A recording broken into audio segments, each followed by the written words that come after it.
ಈ ಕಥೆಯು ಜೋರಾಗಿ ಮಳೆ ಬರುತ್ತಿದ್ದ ಎರಡು ಬೆಟ್ಟಗಳ ಮಧ್ಯೆ ಇದ್ದ ಒಂದು ಹಳ್ಳಿಯಿಂದ ಶುರುವಾಗತ್ತೆ. ಈ ಜಾಗದ ವಿಶೇಷತೆ ಏನಂದ್ರೆ ಇಡೀ ವರ್ಷ ಇಲ್ಲಿ ಮಳೆ ಬರ್ತಾನೆ ಇರುತ್ತೆ. ಇಲ್ಲಿನ ಜನರು ಖುಷಿಯಿಂದ ವ್ಯವಸಾಯವನ್ನು ಮಾಡ್ತಾ ಮತ್ತೆ ಅವರ ಮಕ್ಕಳು ಹಾಗೂ ಸಂಸಾರದ ಜೊತೆ ಖುಷಿಯಿಂದ ಜೀವನ ನಡೆಸ್ತಿರ್ತಾರೆ. ಅರೆ ವಾಹ್, ಈ ವರ್ಷನೂ ನಮ್ಗೆ ಒಳ್ಳೆ ಫಲ ಸಿಕ್ಕಿದೆ. ನೋಡು ಕಮಲಾ, ಈ ವರ್ಷ ಬಿಟ್ಟು ಸಿಟಿಯಿಂದ ಇಲ್ಲಿಗೆ ಬಂದ್ರೆ ನಾನು ಅವನಿಗೆ ಒಂದು ಹೊಸ ಬೈಕ್ ಅನ್ನ ಕೊಡಿಸ್ತೀನಿ. ಖಂಡಿತ, ನೋಡ್ತಾ ಇರಿ ನಮ್ಮ ಮಗಂಗೆ ಎಷ್ಟು ಖುಷಿ ಆಗತ್ತೆ ಅಂತ. ಅವನಿಗೆ ತುಂಬಾ ದಿನದಿಂದ ಬೈಕ್ ತಗೊಳಕ್ ಆಸೆ ಪಡ್ತಾ ಇದ್ದ. ಸರಿಯಾಗಿ ಹೇಳ್ದೆ ನೀನು. ನಮ್ಮಗ ಬಿಟ್ಟು ತುಂಬಾನೇ ಬುದ್ಧಿವಂತ ಕಣೆ. ಅವನ್ ಇಲ್ಲಿವರೆಗೂ ಇದನ್ ಕೊಡ್ಸಿ ಅಂತ ನಮ್ಮ ಹತ್ರ ಆಟನೇ ಮಾಡಿಲ್ಲ. ಹಗಲು ರಾತ್ರಿ ಓದಿ ಅವನ ಶಕ್ತಿಯಿಂದ ಒಂದು ಸ್ಕಾಲರ್ಶಿಪ್ ಅನ್ನ ಪಡ್ಕೊಂಡಿದ್ದಾನೆ. ಅದರಿಂದ ಅವನು ಸಿಟಿಲಿ ಓದಕ್ ಹೋದ. ಇವತ್ ನೋಡು, ನಾನ್ ನನ್ನ ಸಾಲವನ್ನ ಪೂರ್ತಿಯಾಗಿ ತೀರಿಸಿ ಅದರಲ್ಲಿ ಉಳಿಯುವಂತ ಹಣವನ್ನ ಬಿಟ್ಟುಗೋಸ್ಕರ ಒಂದು ಬೈಕ್ ಅನ್ನ ತಗೊಂಡ್ ಬರ್ತೀನಿ. ಖಂಡಿತ ರೀ, ಇದೊಂದು ಒಳ್ಳೆ ಸಂತೋಷದ ವಿಚಾರ. ನೀವು ಬೇಗ ಹೋಗಿ ಎಲ್ಲ ವ್ಯವಹಾರವನ್ನ ಮುಗಿಸ್ಕೊಂಡು ಬೇಗ ಹಣ ತಗೊಂಡ್ ಬಂದ್ಬಿಡಿ, ಆಗ ಎಲ್ಲ ಸರಿ ಹೋಗತ್ತೆ. ಆದ್ರೆ ಎಷ್ಟು ಖುಷಿ ಆತ್ಮವಿಶ್ವಾಸದಿಂದ ರಮಾಕಾಂತ್ ಮನೆಯಿಂದ ಹೊರಟನೋ ಅದೇ ಆತ್ಮವಿಶ್ವಾಸದಲ್ಲಿ ಅವನು ಹೋಗಿದ್ದ ಮನೆಯಲ್ಲಿ ಒಂದು ಘಟನೆ ನಡೀತು. ಏನು, ಇನ್ನು 7 ವಾರದಷ್ಟು ಸಾಲ ಉಳಿದಿದ್ಯಾ? ಹೌದು ರಮಾಕಾಂತ್ ಅವ್ರೆ, ನಿಮ್ದಿನ್ನು ಸಾಲ 7 ವಾರದಷ್ಟು ಬಾಕಿ ಇದೆ. ಆದ್ರೆ ಇದು ಹೇಗಾಗೋಕ್ ಸಾಧ್ಯ? ನಾನ್ ಎಲ್ಲಾ ವಾರನೂ ತೀರ್ಸಿದ್ನಲ್ಲ ನಿಮ್ಗೆ. ಇಲ್ಲಿ ನೋಡಿ, ನಾನು ಕೊನೆ ವಾರದ್ದು ಸಹ ಬರ್ದಿಟ್ಟಿದ್ದೀನಿ. ಹಾಗಾದ್ರೆ ತೋರ್ಸಿ.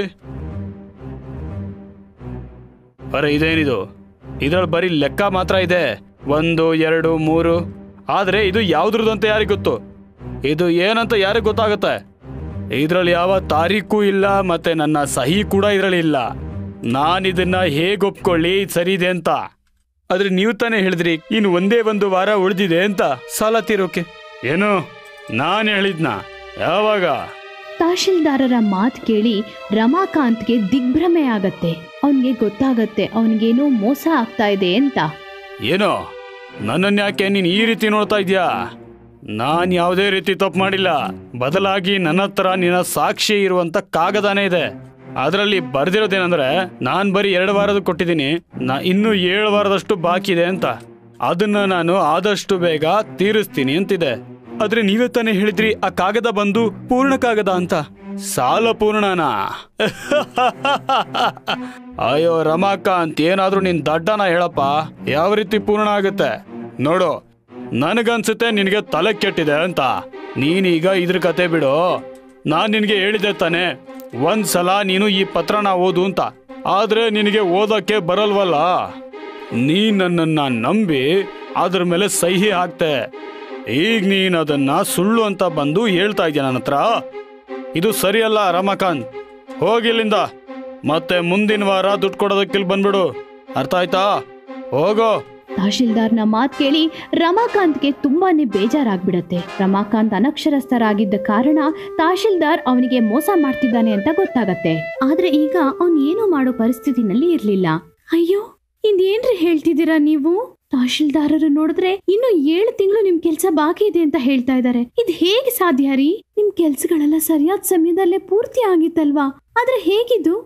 ನಮಗೆ ಮೋಸ ಆಗಿದೆ ಕಮಲಾ. ಅವ್ರು ನನಗೆ ಮೋಸ ಮಾಡ್ತಿದ್ದಾರೆ. ನಮ್ಮ ಒಳ್ಳೆತನವನ್ನ ಬಳಸ್ಕೋತಿದ್ದಾರೆ. ಎಲ್ಲ ಹಾಳಾಗೋಯ್ತು. ಈಗ ನಾನು ಬಿಟ್ಟುಗೋಸ್ಕರ ಏನೂ ಮಾಡಕ್ಕಾಗಲ್ಲ. ಅಸಹಾಯಕ ರಮಾಕಾಂತ್ ಆ ತಹಶೀಲ್ದಾರ ಮಾತುಗಳಿಂದ ತುಂಬಾನೇ ನೊಂದ್ಕೊಳ್ಳೋ ಹಾಗಾಗಿತ್ತು. ಅವನ ಮಗನಿಗೋಸ್ಕರ ಏನಾದ್ರೂ ಮಾಡ್ಲೇಬೇಕು ಅಂತ ಅಂದ್ಕೊಂಡಿದ್ದ.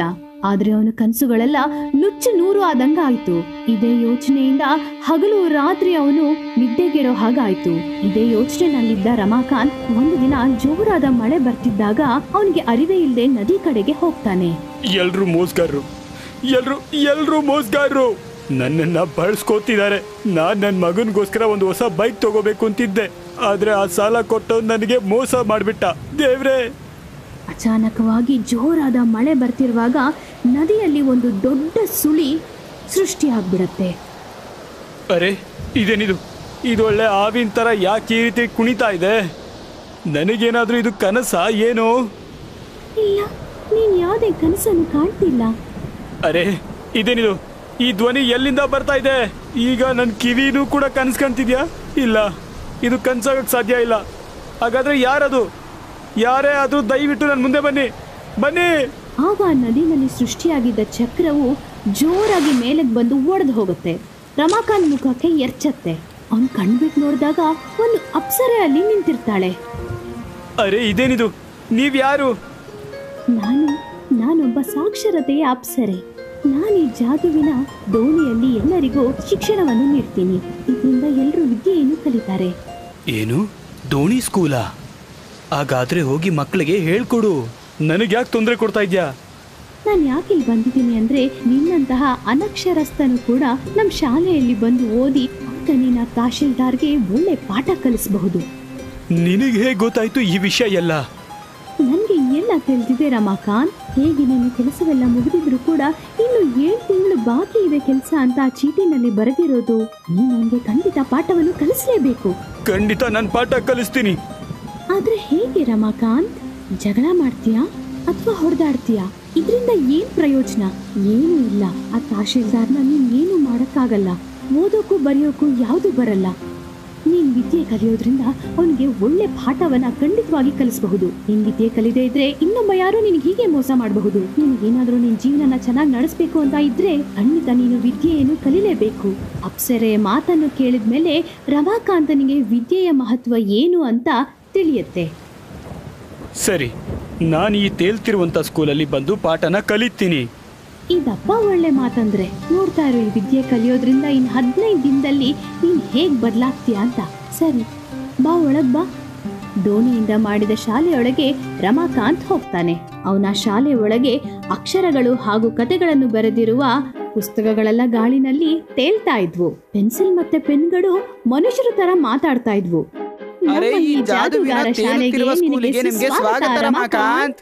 ಅರೇ ವಾ, ಈ ಸ್ಕೂಲ್ ಅಂತೂ ವಿಚಿತ್ರವಾಗಿದೆ.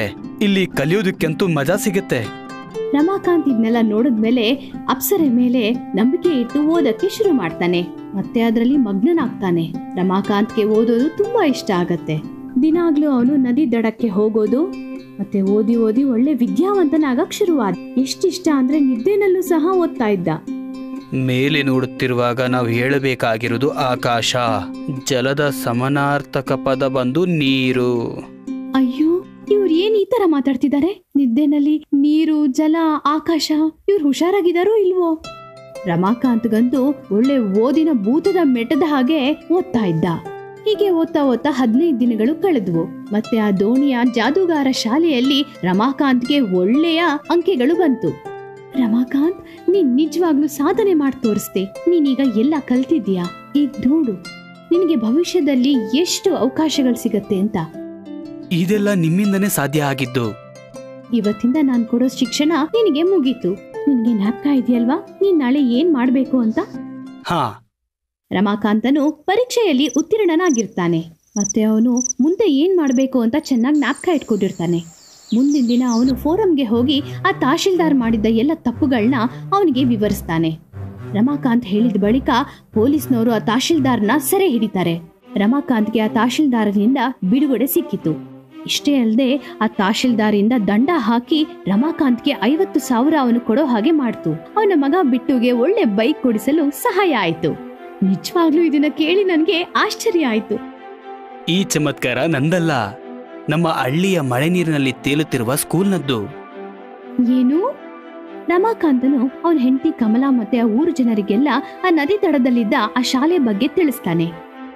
ಅವನು ಹೇಳಿದ ನಂತರ ಊರಿನ ಜನರೆಲ್ಲ ಒಬ್ಬೊಬ್ಬರಾಗಿ ಆ ನದಿ ದಡದಲ್ಲಿದ್ದ ಶಾಲೆಗೆ ಹೋಗೋಕ್ ಶುರು ಮಾಡ್ತಾರೆ. ಕಲಿಕೆ. ಈ ಕಲಿಕೆಗೆ ಯಾವುದೇ ವಯಸ್ಸು ಬೇಕಾಗಿಲ್ಲ.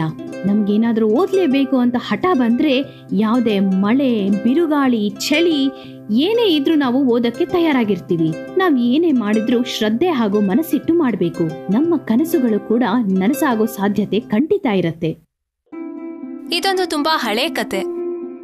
ಭಾರತದ ತುಂಬಾ ದೂರದಲ್ಲಿ ಒಂದು ಮರಳು ಭೂಮಿ ಇತ್ತು. ಅದರ ಹೆಸರು ನಾರಪುರ. ಈ ಊರಲ್ಲಿ ಏನು ವಿಶೇಷ ಇರ್ಲಿಲ್ಲ. ಅಲ್ಲಿ ಒಂದು ಭರವಸೆ, ನಂಬಿಕೆ ಏನಂದ್ರೆ ಏನೂ ಇರ್ಲಿಲ್ಲ. ಜನರು ಅಲ್ಲಿದ್ದ ಬಿಸಿಲು ಮತ್ತೆ ಸುರಿತಿದ್ದಂತ ಬೆವರಿನ ಮಧ್ಯೆ ಜೀವನ ನಡೆಸ್ತಾ ಇದ್ರು. ಹೇ ಭಗವಂತ, ನನಗೆ ಈ ಬಿಸಿಲಿಂದ ಸಾಕಾಗೋಗಿದೆ. ಗೊತ್ತಿಲ್ಲ ಈ ಬಿಸಿಲು ಯಾವಾಗ ಕಡಿಮೆ ಆಗುತ್ತೆ ಅಂತ, ಮತ್ತೆ ನಮ್ಮ ಈ ಬರಡು ಭೂಮಿಗೆ ಯಾವಾಗ ಮಳೆ ಬರುತ್ತೋ ಅಂತ. ಅಯ್ಯೋ ಬಿಡಪ್ಪ, ಆತರಲ್ಲೇ ಏನು ಆಗೋದೇ ಇಲ್ಲ. ಈ ಊರಲ್ಲಿ ನೀರು ಸಿಗಲ್ಲ, ಮಳೆನೂ ಬರಲ್ಲ. ಎಷ್ಟೋ ವರ್ಷಗಳೇ ಆಗೋಯ್ತು. ಊರಲ್ಲಿರೋ ಬಾವಿ ಯಾವತ್ತಾದರೂ ತುಂಬಿರೋದನ್ನ ನೋಡಿದ್ಯಾ ನೀನು? ಹೇಳಪ್ಪ. ಇಲ್ಲ ಕಿಶನ್ ಅವರೇ, ಇನ್ನೇನು ಆ ಬಾವಿ ನೀರು ಕೂಡ ಖಾಲಿ ಆಗೋ ಥರ ಇದೆ.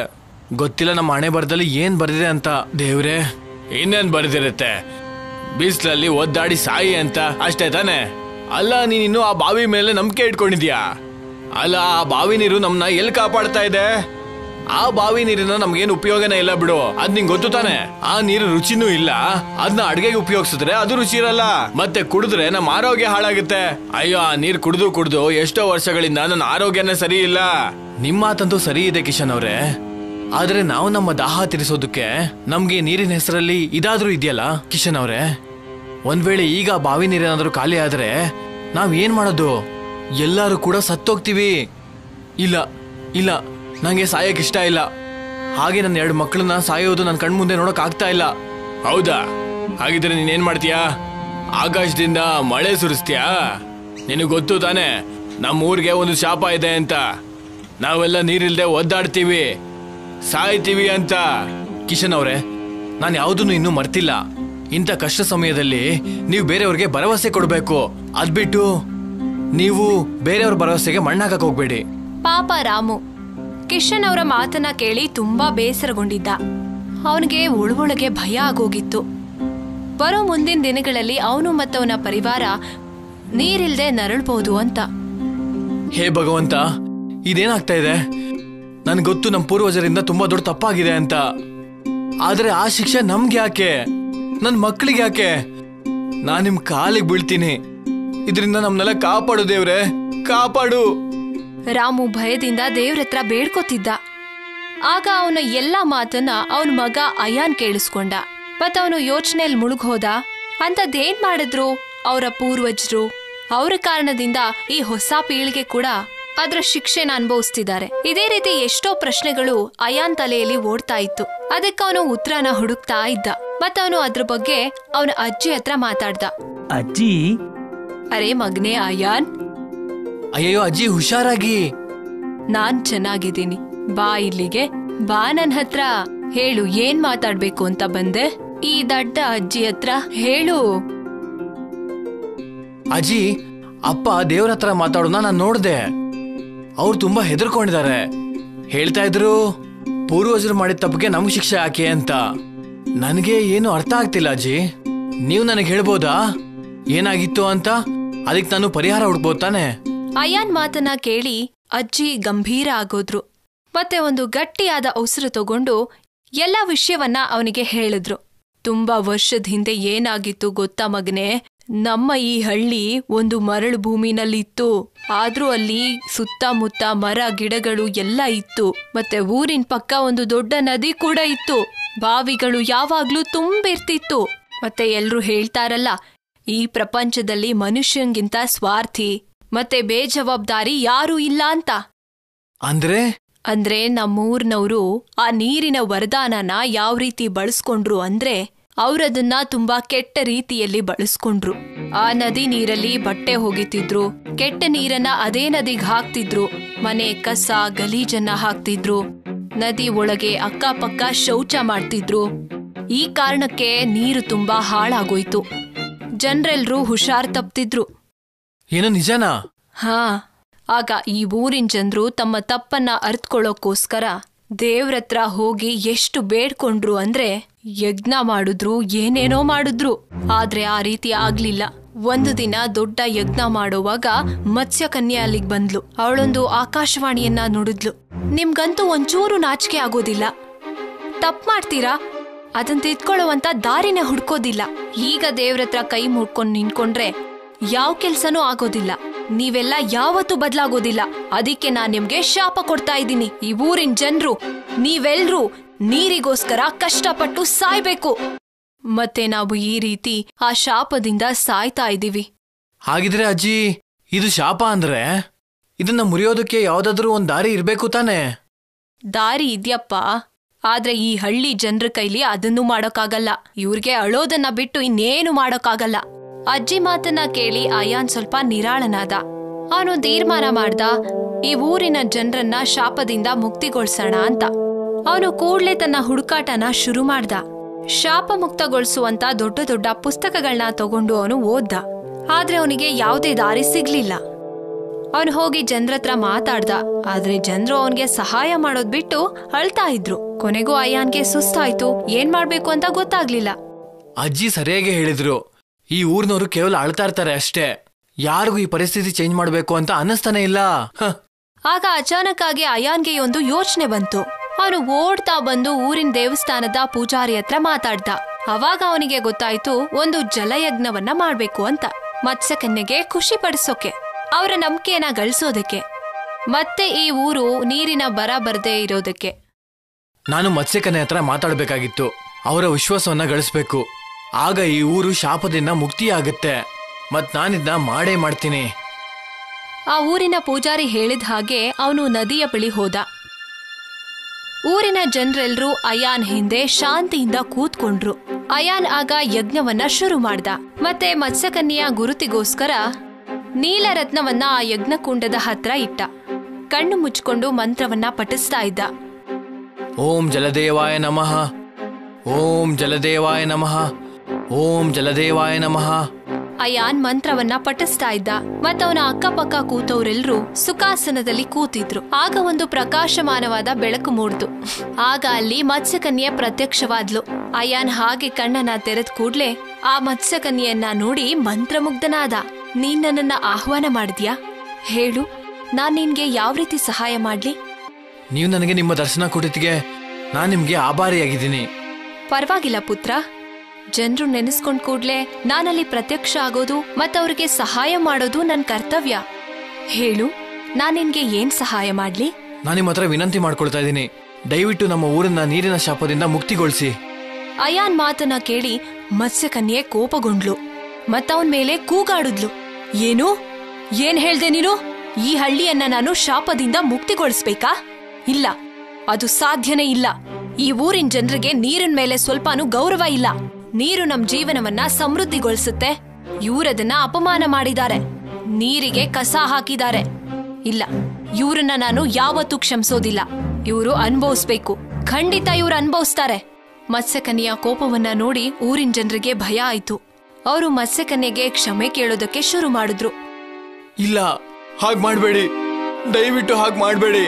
ನಮ್ಮಿಂದ ತಪ್ಪಾಗಿದೆ, ಒಪ್ಕೊಳ್ತೀವಿ. ಆದ್ರೆ ನಮ್ಮಲ್ಲಿ ಯಾರು ಕೂಡ ಹಿಂದೆ ಮಾಡಿದಂತ ತಪ್ಪನ್ನ ಮಾಡೋದಿಲ್ಲ. ನಾವು ಮಾತು ಕೊಡ್ತೀವಿ, ನಾವು ನೀರಿಗೆ ಅಪಮಾನ ಮಾಡೋದಿಲ್ಲ. ನಮ್ಮ ಮೇಲೆ ದಯೆ ತೋರಿಸಿ. ಊರ್ನವರು ಸರಿಯಾಗಿ ಹೇಳ್ತಾ ಇದಾರೆ, ನಾವು ಮತ್ತೊಂದ್ಸಲ ಅದೇ ತಪ್ಪನ ಮಾಡಲ್ಲ. ನಾವು ಮಾತು ಕೊಡ್ತೀವಿ, ಪೂರ್ವಜರು ಯಾವ ತಪ್ಪನ ಮಾಡಿದ್ರು ಆ ಶಿಕ್ಷೆನ ಅಮಾಯಕರಿಗೆ ಕೊಡಬೇಡಿ. ಕೃಪೆ ತೋರಿಸಿ, ಕೃಪೆ ತೋರಿಸಿ. ಅಯಾನ್ ಮತ್ತೆ ಊರಿನ ಜನರೆಲ್ಲರೂ ಸೇರಿ ಮತ್ಸ್ಯಕನ್ಯೆಗೆ ಕ್ಷಮೆಯನ್ನ ಕೇಳ್ತಾ ಇದ್ರು. ಆ ಯಜ್ಞದ ಸ್ಥಳದಲ್ಲಿ ಜನರ ಕ್ಷಮೆಯ ಕೂಗೆ ಜೋರಾಗಿ ಕೇಳಿಸ್ತಾ ಇತ್ತು. ಕೆಲವ್ರಿಗೆ ಹುಷಾರಿಲ್ದೇ ಇದ್ರೂ ಕೂಡ ಮತ್ಸ್ಯಕನ್ಯೆಗೆ ಕ್ಷಮೆಯನ್ನ ಕೇಳ್ತಾ ಇದ್ರು. ಅವರೆಲ್ಲರ ಪರಿಸ್ಥಿತಿಯನ್ನ ನೋಡಿ ಮತ್ಸ್ಯಕನ್ಯೆಗೆ ಮನಸ್ಸು ಕರಗೋಯ್ತು. ಆಗ ಮತ್ಸ್ಯಕನ್ಯೆ ಅನ್ಕೊಂಡ್ಲು, ಇವರನ್ನೆಲ್ಲ ಕ್ಷಮಿಸ್ಬಿಡೋಣ ಅಂತ. ನಿಲ್ಸಿ. ಮತ್ಸ್ಯಕನ್ಯೆಯ ಮಾತನ್ನ ಕೇಳಿ ಎಲ್ಲರೂ ಸ್ತಬ್ಧರಾದ್ರು. ಮಗನೇ, ನೀನು ಸರಿಯಾಗಿ ಹೇಳ್ದೆ. ಪೂರ್ವಜರು ಮಾಡಿರೋ ತಪ್ಪಿಗೆ ಅಮಾಯಕರಿಗೆ ಶಿಕ್ಷೆ ಕೊಡಬಾರ್ದು. ನನ್ಗೂ ನಿಮ್ ಪರಿಸ್ಥಿತಿಯನ್ನ ನೋಡೋಕಾಗ್ತಿಲ್ಲ. ಹಾಗಾಗಿ ನಾನು ಈ ಊರನ್ನ ಶಾಪ ಮುಕ್ತಗೊಳಿಸ್ತಾ ಇದ್ದೀನಿ. ಕೊಡು, ನನ್ಗ ನೀಲಿ ರತ್ನವನ್ನ ಕೊಡು. ಅಯಾನ್ ಮತ್ಸ್ಯಕನ್ಯೆಗೆ ಆ ನೀಲಿ ರತ್ನವನ್ನ ಕೊಟ್ಟ. ಮತ್ಸ್ಯಕನ್ಯೆ ಆ ನದಿಯ ಬಳಿ ಹೋಗ್ತಾ ಇರ್ತಾಳೆ. ಮತ್ತವಳ ಎರಡೂ ಕೈಯಿಂದ ಆ ನೀಲಿ ರತ್ನವನ್ನ ಮೇಲಿಟ್ಟು ಅವಳ ಕಣ್ಣನ್ನ ಮುಚ್ಕೋತಾಳೆ. ಹೇ ನನ್ನ ಜಲದೇವತೆ, ಈ ಊರಿನ ಜನರಿಗೆ ಅವರ ತಪ್ಪಿನ ಅರಿವಾಗಿದೆ. ಹಾಗಾಗಿ ನಾನು ಈ ಊರಿನ ಜನರನ್ನ ಶಾಪದಿಂದ ಮುಕ್ತಿಗೊಳಿಸ್ತಾ ಇದ್ದೀನಿ. ನೀವು ಕೂಡ ಈ ಊರಿನ ಮೇಲೆ ನಿಮ್ಮ ಕೃಪೆಯನ್ನ ತೋರಿಸಿ. ಮತ್ತೆ ಮತ್ಸ್ಯಕನ್ಯೆಯ ಕಣ್ಣಿಂದ ಒಂದು ಹನಿ ನೀರು ಕೆಳಗೆ ಬಿತ್ತು. ಸೂರ್ಯನ ಕಿರಣಗಳ ಜೊತೆ ಆ ಒಂದು ಹನಿ ಆಕಾಶದಲ್ಲಿ ಮಾಯವಾಗುತ್ತೆ. ಇಡೀ ಹಳ್ಳಿ ಶುದ್ಧವಾದ ನೀರಿನಿಂದ ತುಂಬಿ ಹೋಗುತ್ತೆ. 4 ದಿಕ್ಕುಗಳಲ್ಲಿ ನೀರಿನ ನದಿ ಹರಿತಾ ಇರುತ್ತೆ. ಊರಿನ ಜನರೆಲ್ಲರೂ ಖುಷಿಯಿಂದ ಕುಣಿದಾಡ್ತಾರೆ.